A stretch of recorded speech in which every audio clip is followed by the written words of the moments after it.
Thank you, Mamas, for this introduction and for the question. So just a few words about my background, about our institution. So I'm an associate professor teaching statistics and econometrics at the Bucharest University of Economic Studies, called ASE, as you mentioned.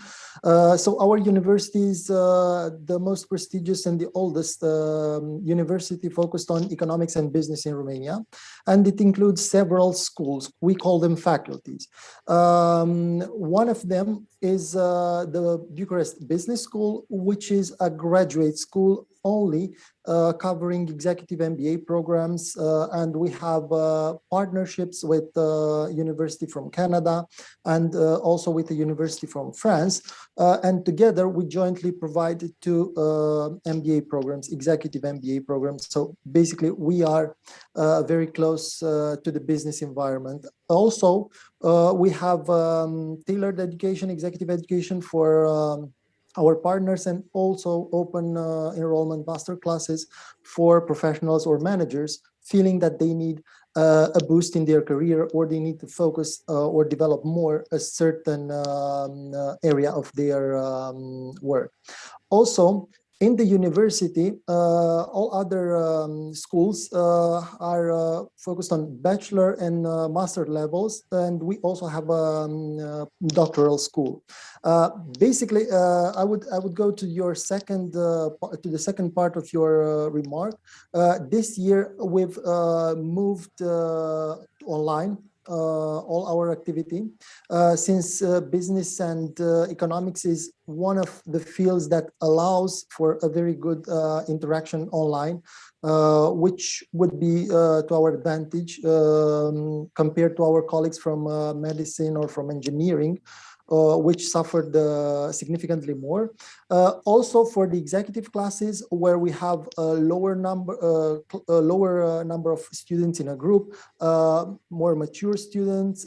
We've at the beginning of the university year, we've tried a hybrid form with people interacting in the room and people online attending the classes, which proved to be quite useful. It was an interesting experience. Both students, professor, guest speakers consider it useful and possible way to do things in the future. And I definitely think it works better than for undergraduate and for regular masters. However, for masters, you can find more solutions. But for bachelor, only going online loses a lot of the interaction, the team building, and these things. So basically, this is, in a nutshell, this is me, this is the university, and this is what we've done during the last year. Obviously, I'm not an expert in the field.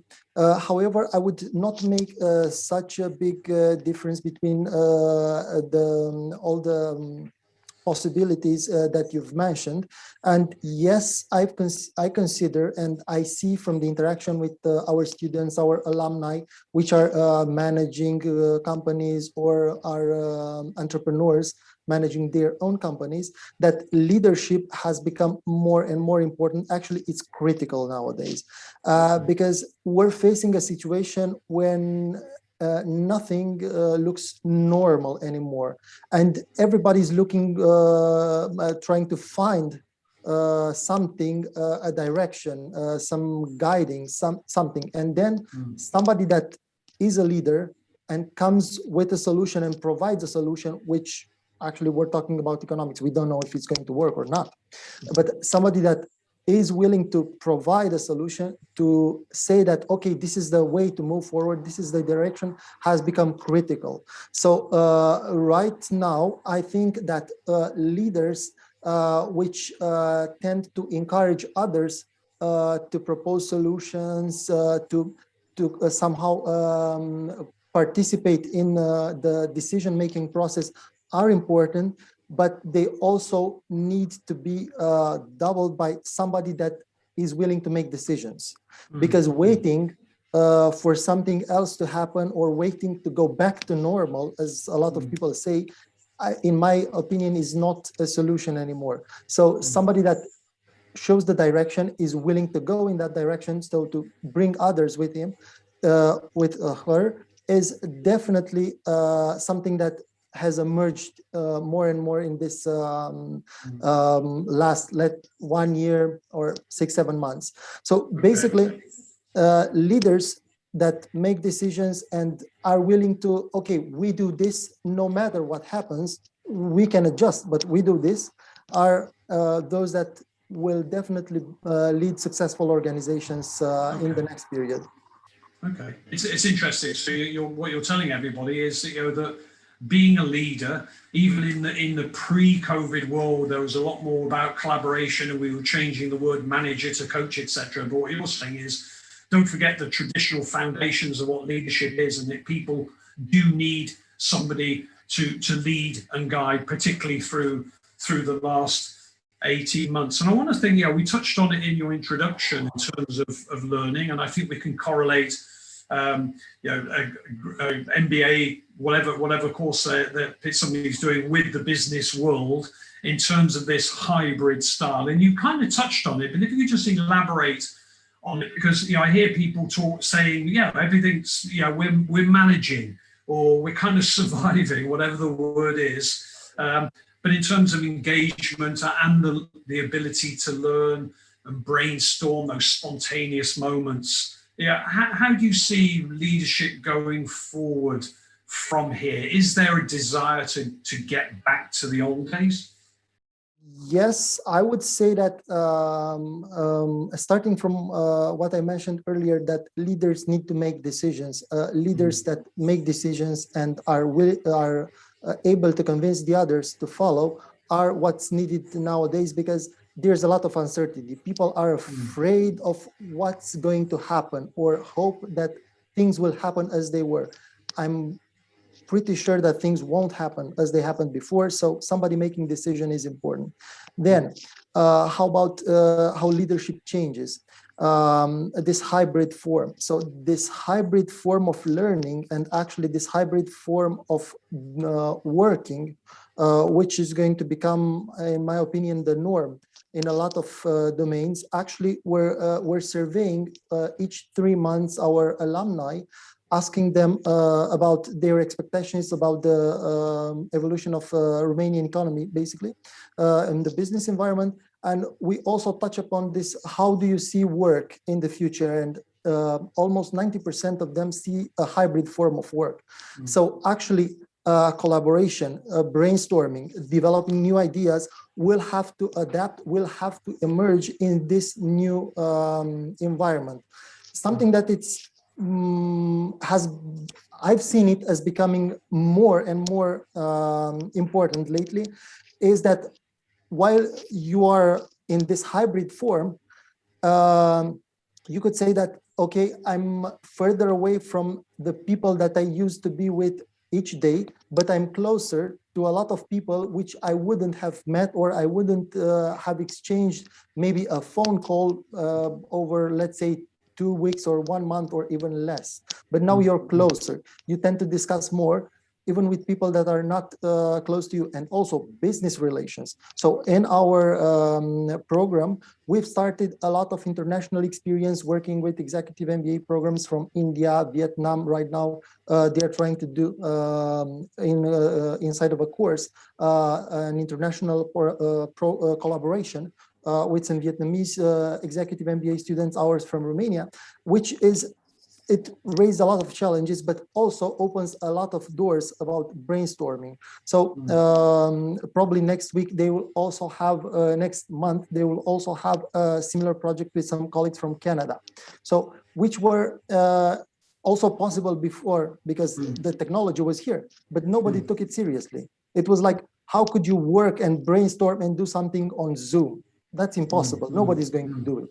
But now you can even have a guest speaker from Sao Paulo, which is never going to fly to Bucharest for 1 hour, definitely.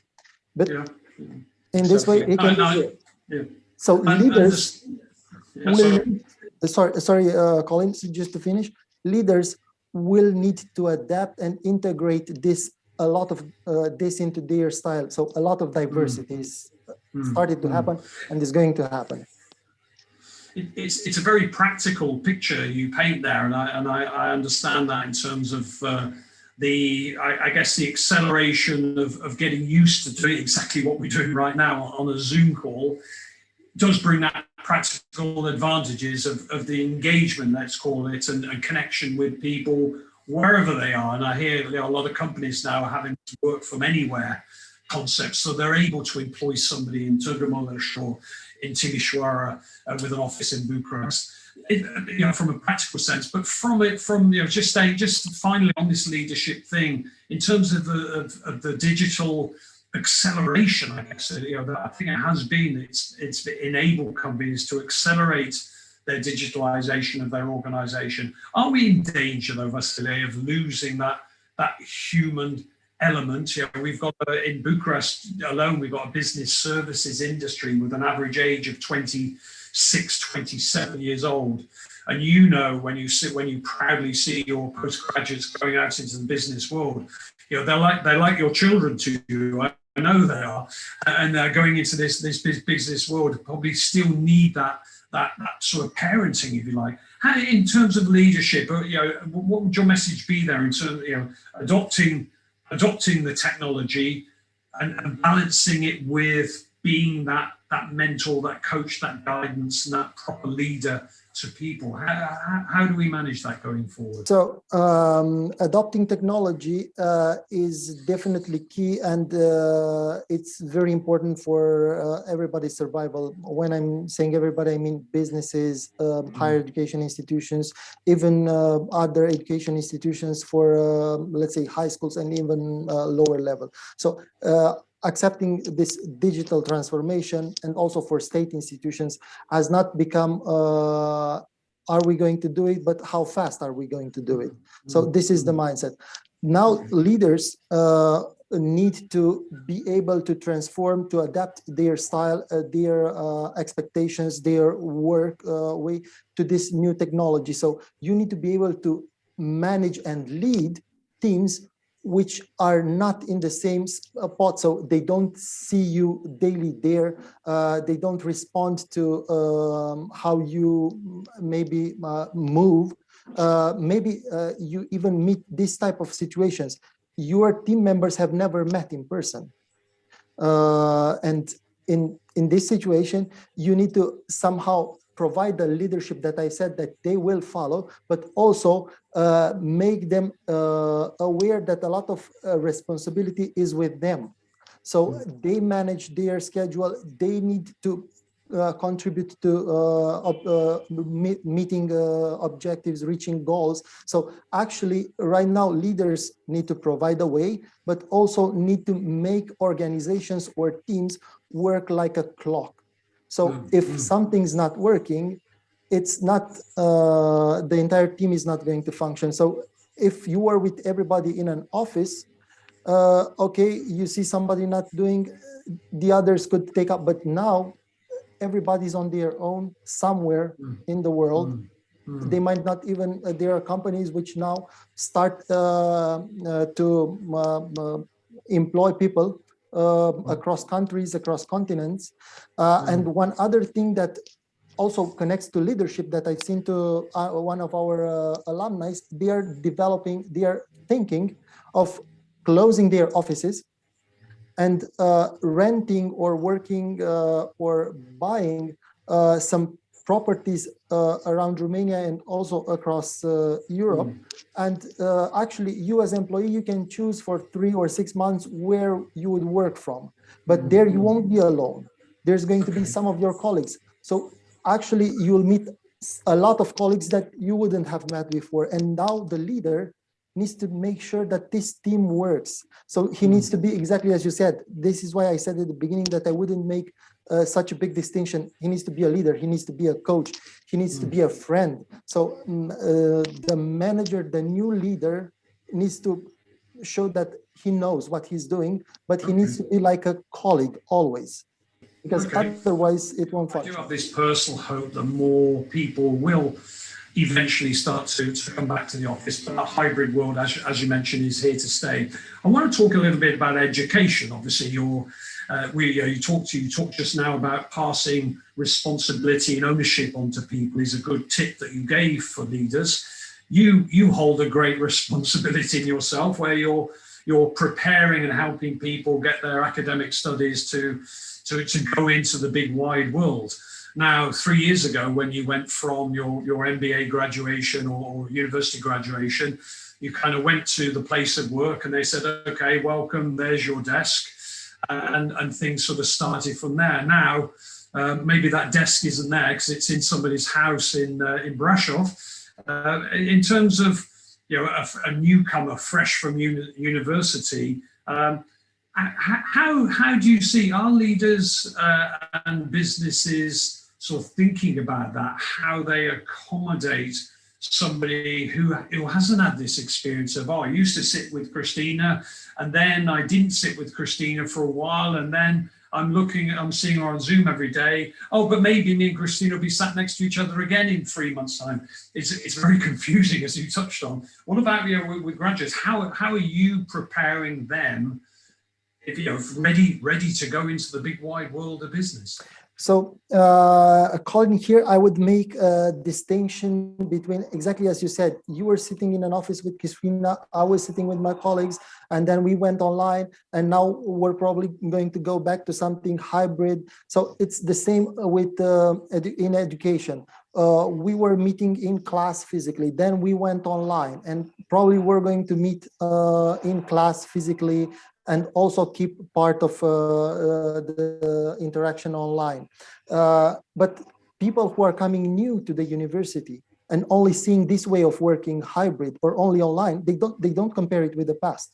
It's the same with the future employees. When they will go to a company and they had only Zoom interviews for getting employed, and they were told that, okay, 3 days a week you work from home, or and then you come to this office, or you work 3 weeks from home and then 1 week you come to the office. For them, this is normal. They haven't seen a different normal before. However, for the current employees, for older employees, it's kind of confusing, as you said. But we need to make a lot of exercise and in order to adapt to this. Why?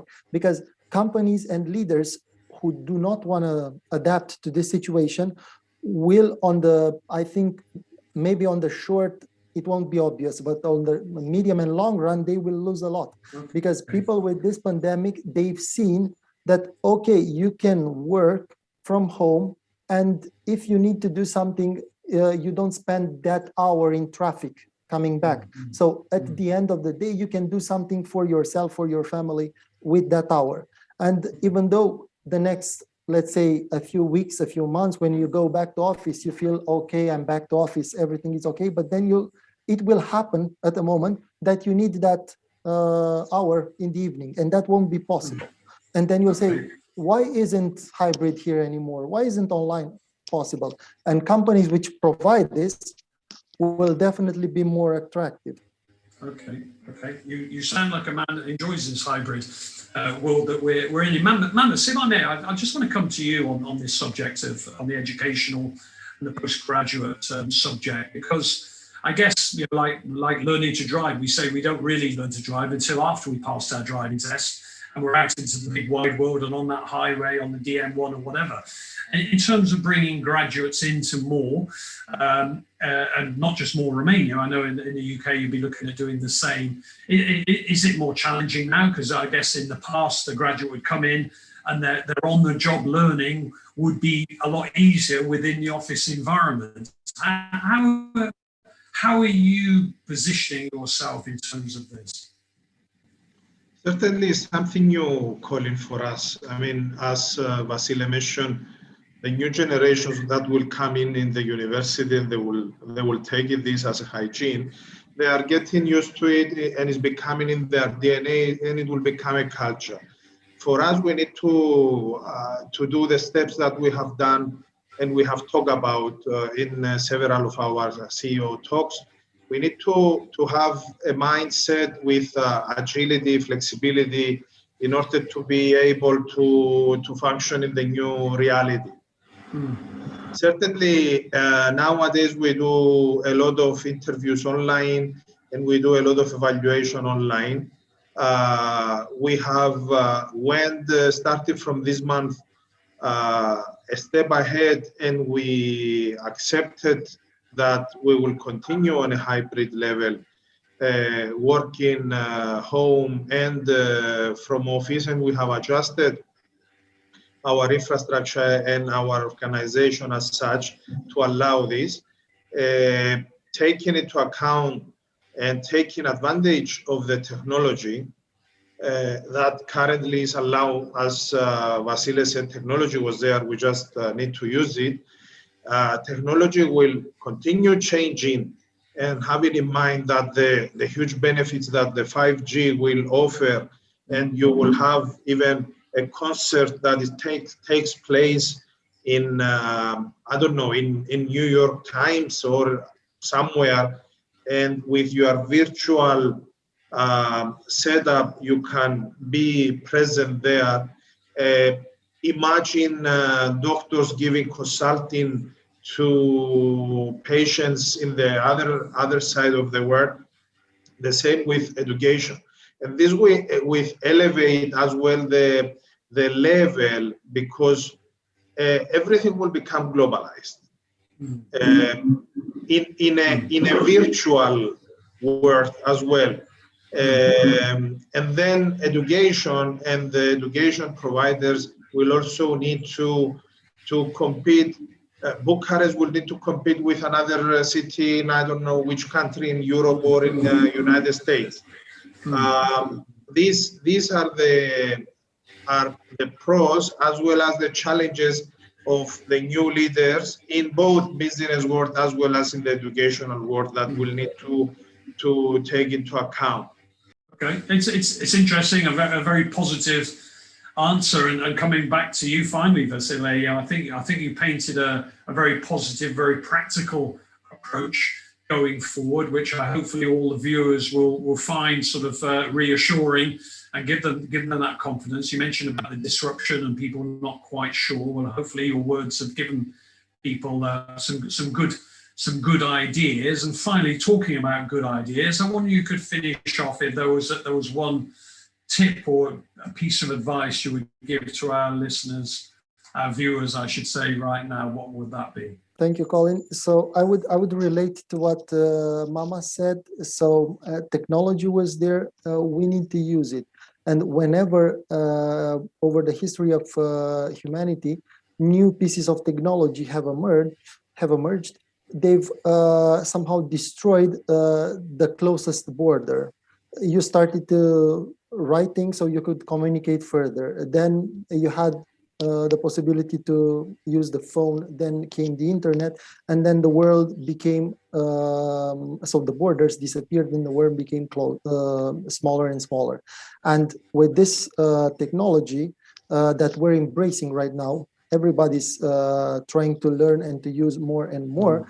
Things are going to happen the same. So you exactly what he said. You will be competing with people, technology, companies, organizations that you never knew they were there before this situation happened.